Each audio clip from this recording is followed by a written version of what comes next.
E aí, pessoal, boa tarde aí para todo mundo.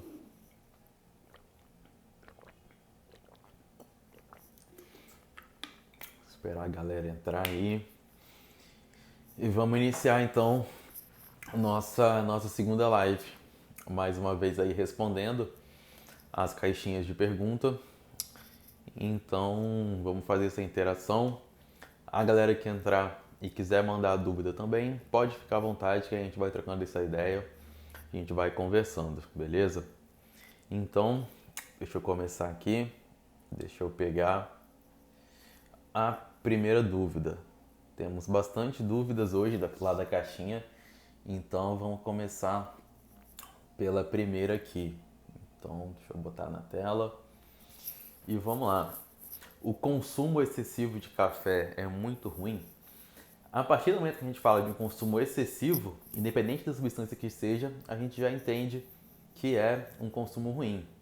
Bom dia, direto do Japão aí, maneiro. Bom dia. Então, a partir do momento que a gente fala que é um consumo ruim, a gente já entende, é um consumo excessivo, a gente já entende que é um consumo ruim. Mas, de forma geral, o que a gente precisa ficar atento com o café? Primeiramente, entender que ele tem um efeito no sistema nervoso central, então ele tende a aumentar a nossa atividade simpática, isso significa que a gente fica mais agitado, fica mais alerta. E quando a gente fala da ingestão de café principalmente após ali o período das 6, 7 horas da noite, ele pode ser ruim porque possivelmente prejudica o sono. E aí, a partir do momento que você prejudica o sono, você tem um efeito negativo. Mas, de forma geral, sendo esse consumo antes das 6 horas e você não tendo essa sensibilidade tão alta ao café, ele não traz nenhum malefício, beleza? Muito pelo contrário. A gente tem alguns estudos aí hoje em dia que até mostram diversos benefícios do consumo de café e da cafeína também, beleza? Sobre saber se o consumo é excessivo ou não, é de fato uma coisa que a gente tem que monitorar, porque a resposta individual do café varia, né, muito de pessoa para pessoa. Então tem gente que com uma xícara de café não vai sentir nada, mas tem gente que com uma xícara já vai ficar extremamente alerta, extremamente aceso. Então a gente precisa entender direitinho como que essa pessoa responde ao café para estar ajustando aí a dose da maneira mais adequada. Pensando na parte mais agora esportiva relacionada ao café, quais que seriam os benefícios, né, de você estar usando tanto o café ou a cafeína?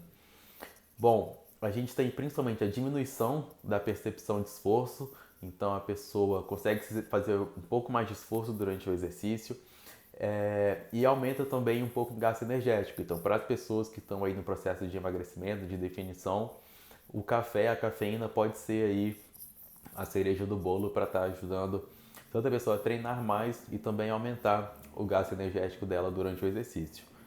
Sobre optar pelo café ou pela cafeína para ter esses efeitos, os dois funcionam da mesma maneira, tá? A grande questão é a gente entender mesmo qual que é a sensibilidade da pessoa à substância. A pessoa mais sensível à cafeína, já uma xícara de café já vai bastar para ela conseguir colher esses benefícios. A pessoa que é menos sensível, ela vai precisar de doses maiores.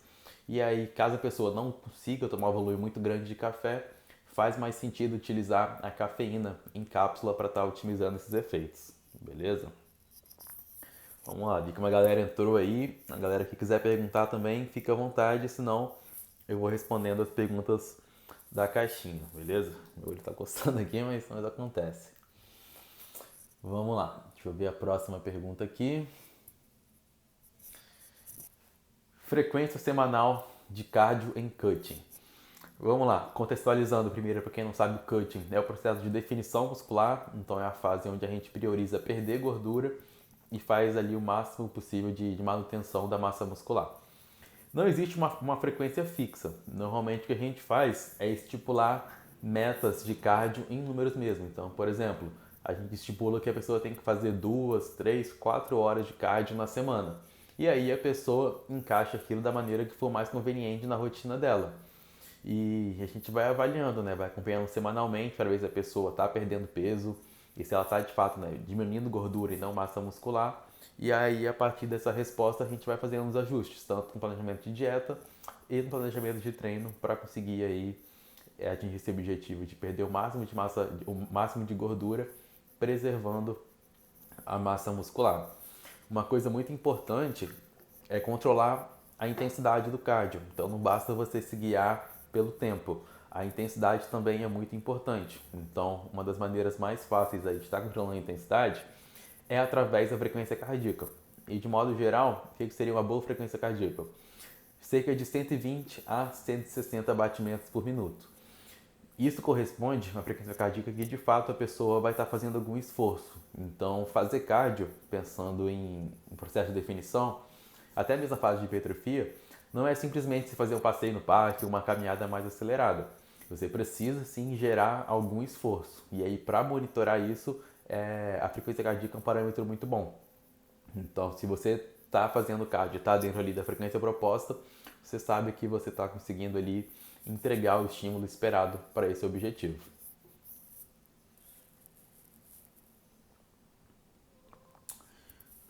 Vamos lá, vamos para a próxima pergunta. Qual a melhor forma de suplementar a creatina para mulheres? Bom, a principal diferença entre mulheres e homens quando a gente fala de creatina, na verdade, é na quantidade de massa muscular. Então, os homens, eles têm um pouco mais de massa muscular, né, naturalmente, e as mulheres normalmente têm um pouco menos.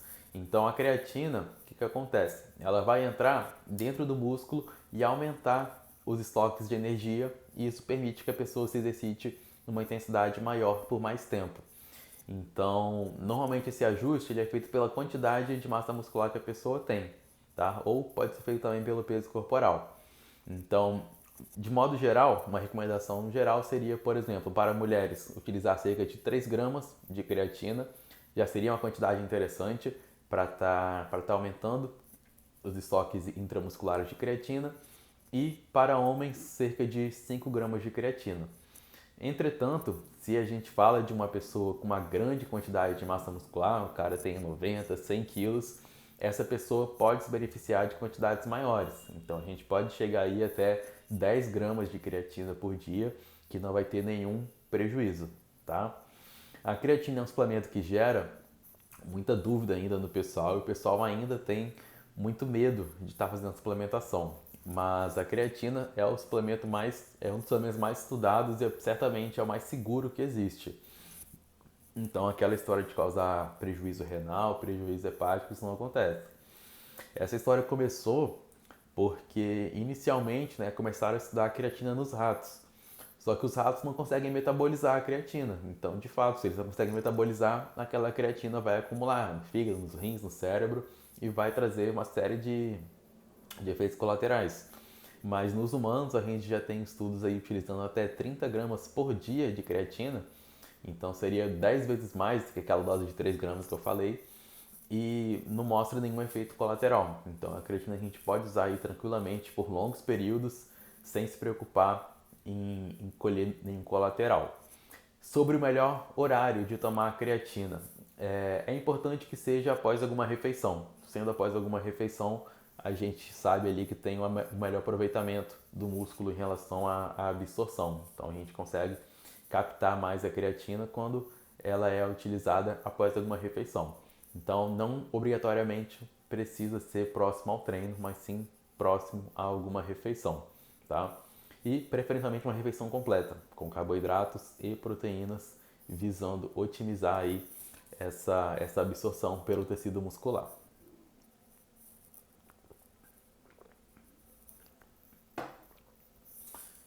Vamos para a próxima pergunta.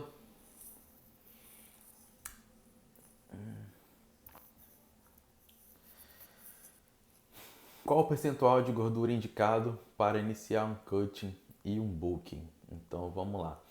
O cutting, como eu já disse, é o período, né, de definição muscular, e o bulking é o período de ganhar massa muscular, de dar ênfase, né, no aumento de massa muscular. Então, vamos primeiro pegar a fase de bulking. Então, se a gente quer focar em ganhar massa muscular, a gente já precisa ter um percentual de gordura baixo. Por quê? Porque se a gente entra numa fase de hipertrofia com um percentual de gordura alto, a pessoa vai engordar mais ainda. E O tecido adiposo ele tem um caráter pró-inflamatório, então ele dificulta bastante o anabolismo muscular. Então as calorias extras que estarão sendo ofertadas vão ser muito mais facilmente direcionadas para o tecido adiposo, para acumular mais gordura, do que propriamente dita para o processo de hipertrofia muscular. Então entende-se que primeiro, se a pessoa tem um percentual alto, um percentual de gordura alto, ela precisa diminuir antes de entrar na fase de hipertrofia. E aí, o que seria um percentual, né, indicado? Se a gente fala de homens, um percentual bom seria de por volta de 10 a 12%, e para mulheres ali por volta de 16, 18%. Esse seria um percentual ótimo para a gente estar pensando aí em iniciar esse processo de hipertrofia. E aí, o que é importante?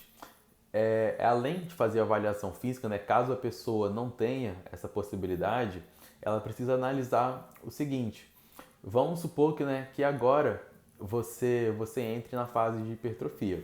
E aí, naturalmente, a pessoa vai ficar um pouquinho mais derretida e vai aumentar, né, um pouquinho também a gordura abdominal. Será que você ficaria bem? Então, essa é uma pergunta que a pessoa tem que se fazer. Se a partir de hoje minha gordura subisse um pouquinho, será que eu ficaria de boa? Ficaria bem? Me sentiria confortável? Se a resposta for sim, tudo bem. Então, isso é um indicativo que você pode sim entrar já na fase de hipertrofia. Se não, é melhor priorizar primeiro diminuir a gordura. E aí, quando então, indo pelo percentual de gordura, qual que seria um percentual aí ideal para estar focando, né, para parar o bulking e entrar na fase provavelmente dita de cutting? Para homens, limite máximo assim, volta de 14, 15% de gordura. E é importante avaliar também as dobras. Então, a dobra abdominal, por exemplo, não é bom que seja acima de 20. 20 já é um valor bem alto. E aí é melhor, mais uma vez, focar aí no processo de definição. E para mulheres, esse percentual é um pouquinho mais alto. Então, máximo ali 20 a 22% de gordura já seria um percentual um pouquinho maior. E aí, nesse caso, seria melhor primeiro, né, focar na fase de perder gordura. Vamos lá. Para homens, depois dos 40 anos, para ganhar massa muscular mais rápido, o que você aconselha? Desculpa a forma de expressar, quase não uso português, muito tempo fora. Arigato. Rapaz, o negócio tá bom aqui, tô lá, tipo, lá do Japão. Mas beleza. Cara, a pessoa que tem 40 anos não muda nada em relação a uma pessoa mais nova. A grande questão é o seguinte: se você quer se comparar, por exemplo, com uma pessoa que começou aos 20 anos e agora tem 40, ela tem 20 anos de treino. Então você não pode se comparar com esse tipo de pessoa. Você tem que trazer, né, a coisa para a sua realidade. Então você está começando agora aos 40, então naturalmente você vai demorar um pouquinho mais para conseguir ter resultados mais expressivos. Mas o caminho mais rápido, sem dúvida, é você ter um direcionamento e um acompanhamento individualizado. Então, tanto na parte de dieta e de treino, para você conseguir saber, né, por onde começar, exatamente o que fazer, certamente esse aí seria um atalho. E uma coisa importante quando a gente fala de pessoas, né, 40, 50 anos, é avaliar também o estado hormonal. Então a gente sabe ali que a partir dos 40 anos essa questão hormonal pode ficar um pouquinho prejudicada, e aí vale a pena a gente fazer um exame tanto para analisar se há uma diminuição dos níveis séricos de testosterona, por exemplo, e também se há sintomas de baixa testosterona, como indisposição, cansaço excessivo, muita dificuldade de ganhar massa muscular. E aí, caso a pessoa apresente esses sintomas e também apresente o exame com valores mais baixos, faz sentido pensar numa reposição hormonal, para você deixar o ambiente totalmente favorável aí à construção de massa muscular, beleza? Mas não desanima não fica pensando que porque você está com 40 anos que isso vai ser um empecilho, porque não é, tá? A maior prova disso é meu pai. Vai nos meus destaques aí, vai ter lá um destaque do meu pai, ele com 60 anos. Uma transformação absurda. Então, quem vê nem acredita que ele tem aquela idade, porque de fato foi uma transformação muito grande e tudo que ele fez foi criar uma rotina de dieta, uma rotina de treino e conseguir sustentar isso. Quanto mais tempo você sustentar, melhores vão ser os resultados, beleza?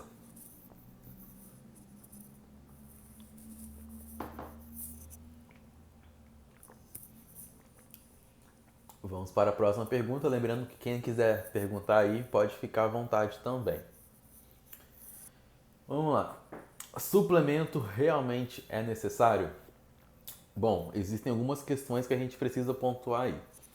De forma geral, quando a gente fala de hipertrofia e de emagrecimento, não é necessário. Você fazer o básico bem feito é o que de fato vai fazer a diferença. Então, você ter disciplina na dieta, você ter constância nos treinos, você organizar a sua alimentação, você ter um bom consumo de frutas, de vegetais, né, proteínas de boa qualidade, e isso de fato vai ser o fator determinante para você conseguir alcançar o seu objetivo. Mas aí, né, quando isso, a gente entende que isso já está ajustado, a gente pode usar algumas coisas pontuais para dar um up. Mas realmente seria um a mais, não é o fator decisivo para ditar se a pessoa vai ter resultado ou não. Então, qualquer pessoa não precisa usar suplemento para ter resultado. Muita gente condiciona, né, o uso de suplemento a se dedicar ou a ter resultados. Isso não é verdade. É completamente possível ter muito resultado sem utilizar suplemento nenhum. O suplemento realmente ali é um a mais. E aí, quando a gente fala desse a mais, pensando em melhora da composição corporal, o que pode ser útil? O que a gente tem mais evidência hoje em dia é em relação à creatina, como eu já pontuei aqui mais cedo, então o suplemento mais seguro e mais eficiente que existe. A cafeína também pode ajudar. Nitrato, que a gente encontra principalmente no suco de beterraba, então é uma suplementação extremamente acessível. Seria você fazer um suco de beterraba, cerca de 100 a 150 gramas de beterraba, você liquidifica e toma ali cerca de 2 horas antes do treino. Também tem um efeito ergogênico bem importante, então aumenta o tempo até a exaustão e pode aumentar também um pouco o número de repetições que você faz ali, favorecendo ao maior volume de treino. E o quarto suplemento, pensando em performance propriamente dita, seria a betalanina, que também é bem eficiente, principalmente para a galera do CrossFit, aonde tem muito aquela acidez metabólica que é causada pelos íons de hidrogênio que vai acumulando ali no músculo, que causa aquela sensação de queimação. Então, para o pessoal do CrossFit, por exemplo, pensando em performance, a betalanina é um suplemento muito bom, tá? Muito bom mesmo. E aí, pensando em performance, seriam então esses quatro: creatina, nitrato, betalanina e a cafeína. Então, esses são os principais. Mas aí a gente tem que entender que a gente está lidando com uma pessoa e às vezes a pessoa tem algum problema, tem alguma questão ali que precisa ser resolvida. Então, por exemplo, muita gente hoje em dia apresenta deficiência de vitamina D pela baixa exposição solar. Então, muitas vezes, seja por questão da pandemia, que a pessoa ainda está com receio de sair, ou pela pessoa ter uma rotina muito agitada, que fica o dia inteiro no consultório, no escritório e não consegue ter essa exposição solar diária, então o suplemento é um facilitador. Então, faz sentido suplementar também. Quais são as outras situações onde a suplementação sim seria assim indispensável? No caso de doenças. Então, quando a gente fala, por exemplo, de uma pessoa com hipotireoidismo subclínico, que ela está começando a desenvolver um quadro de hipotireoidismo, é muito importante a gente ajustar o aporte de micronutrientes. E nem sempre a gente vai conseguir bater isso só pela dieta. E aí faz sentido suplementar, além da vitamina D, magnésio, selênio, enfim, o zinco também é extremamente importante. Todos esses micronutrientes vão estar sendo super importantes para melhorar a saúde da tireoide. Se a gente fala, por exemplo, de uma pessoa com alguma doença intestinal, a suplementação também é super bem-vinda. Então, suplementos anti-inflamatórios, de repente suplementar alguma fibra, probióticos, isso tudo são coisas que vêm para somar. Então, pensando em composição corporal de modo geral, o suplemento não é necessário, mas ele é uma boa ferramenta para estar utilizando e estar facilitando a vida, né? No caso do whey, por exemplo, também, que eu acabei não falando, muita gente pensa que precisa tomar whey protein para ganhar massa muscular, mas não precisa. O que o whey faz é só facilitar a sua vida. Então, se você não consegue comer 100 gramas de frango depois de treinar, ou você acorda sem fome e não consegue comer ovo, não consegue comer a fonte de proteína, você tem ali a opção de estar utilizando o whey protein, mas ele não é obrigatório, tá? Pensando em performance, se a gente fala principalmente de nível competitivo, os suplementos são super bem-vindos, porque qualquer 0,5% vai fazer total diferença. E quando a gente fala também do manejo de doenças crônicas principalmente, os suplementos podem ser também bem importantes para estar tendo um bom quadro evolutivo, beleza? Vamos para a próxima pergunta. Já foram 3, já foram 4. Vamos para a quinta então. Quem tiver aí mais dúvidas, pode ir deixando que logo mais vou responder também. Então vamos lá. Próxima pergunta. Mulher amamentando e whey, sem problema nenhum. Pode amamentar e tomar whey protein que não tem problema nenhum, tá? A creatina também você pode utilizar tranquilamente quando está amamentando, que não traz nenhum malefício não.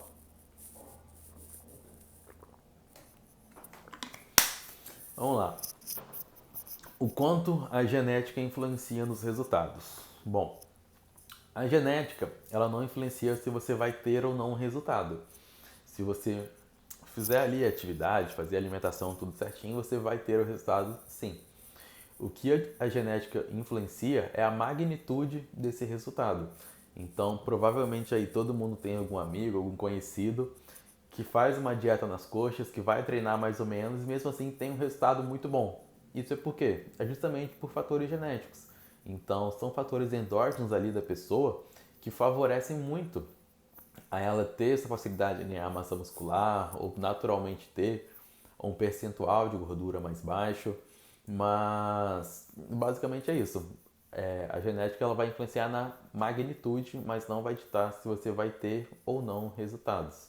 E aí quando a gente fala de um acompanhamento, né, personalizado, o que a gente entende é que mesmo aquela pessoa que talvez não tenha genética favorável, mas a gente consegue extrair o máximo daquele físico daquela pessoa e aí aquela pessoa que aparentemente não tem a genética a gente faz parecer com que ela tenha, porque é de fato um tratamento individualizado e personalizado que vai extrair o máximo de potencial daquela pessoa, beleza?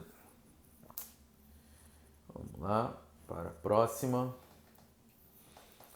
A pergunta filosófica agora aqui.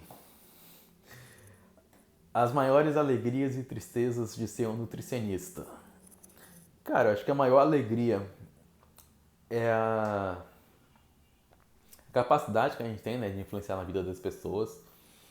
Então, não só a parte de composição corporal propriamente dita, mas a autoestima da pessoa, como ela se sente consigo mesma. E a gente sabe que isso muda tudo, muda a maneira que ela se relaciona, com os familiares, na profissão. Então, uma pessoa com autoestima melhor é uma pessoa que de repente consegue até subir um cargo no emprego porque ela começou a performar melhor no trabalho. Então, isso tá relacionado com uma série de coisas. É muito mais além do que perder ou ganhar massa muscular. Acredito que seja uma coisa assim para a vida. E ter essa sensação de influenciar positivamente na vida das pessoas, eu acho que é muito legal mesmo. Então, sem dúvida aí, essa é uma das maiores alegrias, de poder contribuir, né, de ter essa sensação de ser útil para a vida da pessoa e poder trazer informação de qualidade. Porque a gente sabe, né, que hoje em dia na internet tem muita informação, mas tem muita coisa desencontrada também, tem muito conflito de interesse. Então, quando a gente consegue trazer essa informação clara e objetiva, e muitas vezes simples, né, que é o que a pessoa precisa fazer, isso gera uma sensação de gratidão da pessoa e isso é muito legal. Então, por exemplo, muitos pacientes que querem emagrecer acham que não pode comer pão de jeito nenhum. E quando vê lá o pão no planejamento, fica com uma felicidade absurda. Então, pão, arroz, feijão são alimentos assim que fazem parte da nossa cultura e que são super possíveis de fazerem parte do planejamento. Muitas vezes, por conta de um terrorismo nutricional, as pessoas acabam excluindo sem saber o porquê. Então, a gente poder trazer essa clareza também é bem legal. Sobre tristeza, cara, não sei. Acho que a profissão é muito boa, cara. A profissão é muito boa, tem um potencial muito bom. E se o profissional é competente, ele vai se destacar. Então, hoje em dia, eu vejo que as pessoas já reconhecem muito mais a importância de ter um nutricionista, né, de ter uma alimentação individualizada e tal. E não tem tristeza não. Acho que é só alegria. Acredito que, né, toda profissão assim vai ter alguma dificuldade, mas eu entendo que a partir do momento que você escolheu aquela profissão, você também já escolheu viver aquelas dificuldades. Então, faz parte. Não tem que reclamar, não tem que ficar chorando não, né? É ir pra dentro. E foi. Então, foram respondidas aqui todas as perguntas da caixinha, né? Caso alguém tenha mais alguma pergunta, pode ficar à vontade aí para perguntar. Se não, logo mais eu vou tá finalizando aí essa live de hoje. Beleza?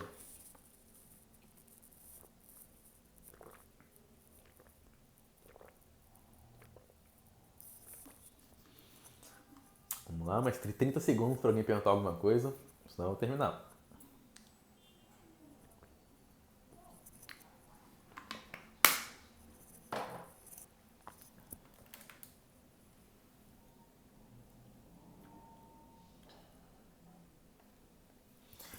Então, beleza, pessoal. Obrigado aí a todo mundo que compareceu, todo mundo que acompanhou. Foi um prazer estar conversando com vocês. E toda terça, esse horário aí de 11 horas, meio-dia, vou estar abrindo essa live aqui pra gente estar conversando e estar trocando essa ideia, beleza?